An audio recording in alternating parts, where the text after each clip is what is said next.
where do you see the underlying trend of inflation? So obviously over the course of the last 12 months or so, we've seen this trend of disinflation, but in the last 3 months, that started to reverse. And you heard Chair Powell, today talk about how, they're paying more attention to the data and it's moving in a slightly undesirable direction. So, I guess to follow on that, well, what do you think about the sort of trend of inflation right now? And then I've got a follow-on question about the 2%. Yeah, I mean, I think we really when the pivot happened last winter, it was like we had an optimal combination of disinflationary pressures that was driving the measured inflation number to be at 2%. And so you had used autos were falling. You had gas prices went from $4 a gallon to $3 a gallon. You had imported goods prices that were falling pretty rapidly. And I think at the time, what I said is the problem is we're getting 2% at a point where we have maximum disinflationary impulse from those areas benefiting from the supply chain resolutions. The problem is once those areas that were benefiting no longer were disinflating as fast, right? They prices are still falling in some of those cases, but they're just disinflating not nearly as fast. And gas prices turned. We went from 4 to 3, and now we're back up to 4, or on a path to 4, given traded gas prices.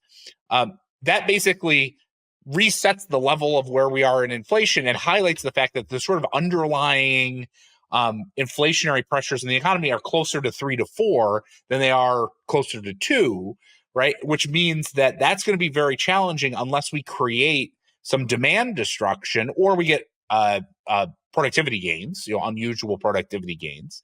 One of those two things has to happen, or we will have inflation settle at this sort of 3 to 4% level, which is definitely too high for the Fed's mandate.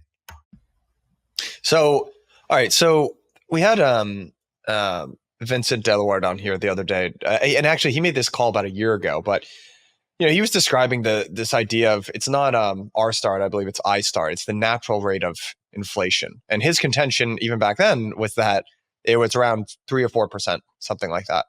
And I guess my question to you is if let's just say that there is a natural rate of inflation, some of those disinflationary impulses that you were saying, just bringing more supply back online, have stopped, and inflation really should be around 3 or 4%.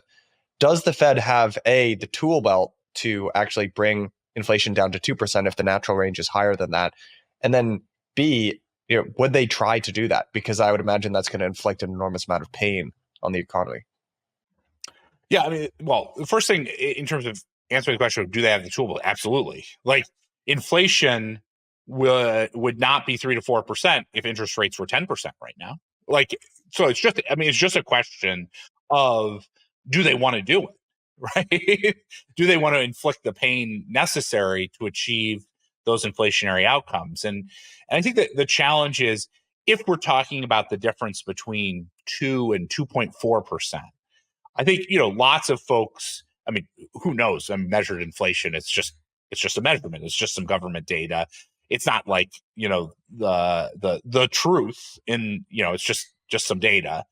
I think the Fed could make the case. Look, if inflation is 2.4%, it's pretty close. Don't worry too much about it. We're in the ballpark. I think the challenge is if it's really 3 to 4%, then then it is too high.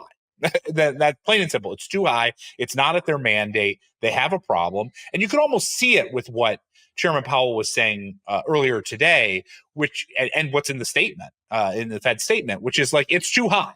Like unambiguously, what's going on right now is too high. Right? We're not going to let it go here. If it's 2, 2.4, 2.3, they'll probably let that go. And so that's the basic trade-off. Then the question is, what do they have to do to get it there? And, right now they're not doing much. There's a lot of hope and not a lot of action to bring it down more sustainably to their 2% target. So what do you think in terms of, this is the perennial question that everyone loves to ask, right? In terms of rate cuts versus rate hikes. Going into this year, there was an enormous amount of optimism that was being priced in by the market, something like 6 or 7 rate cuts. And now that's actually swung, and the Fed, with their dot plots was giving us, I believe, 3 cuts. And now that's actually swung the other way, where the Fed has stayed relatively constant, but the market was pricing in actually fewer cuts than that. And you've got guys like Larry McDonald, who are actually saying that the Fed should be hiking rates at the current moment. So maybe I'll ask you this as a two-part question. What do you think the Fed is going to do in terms of rate cuts versus rate hikes, and what do you think they should do, if those are two different answers? I think the answer in terms of what they probably will do is not much, and part of that is if you've been around a few central bank cycles and looked at central banks across countries across time, I think there's always a disconnect between what they say that they're going to do and what they actually do. Like inertia is one of the most powerful forces in central banking, and there's always an inclination to do nothing and gather more data, because gathering more data always sounds like a smart idea, right? Everyone wants to gather more data. And basically they only act urgently in an environment where it's so clear that economic conditions are meaningfully deteriorating. Then they act very urgently.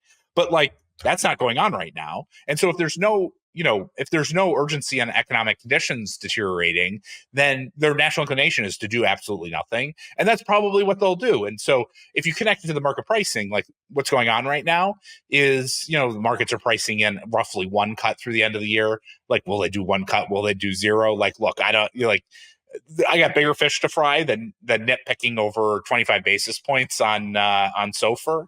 I think the much more interesting question is, let's say they do nothing. Is simply holding interest rates where they are enough in order for them to accomplish their goals of bringing inflation durably down to 2%? And I think the answer is probably not. That's what we're seeing right now. It's probably not enough. So they might not do anything. It's probably not enough. And so what that means is that you're more likely to get a market-based tightening.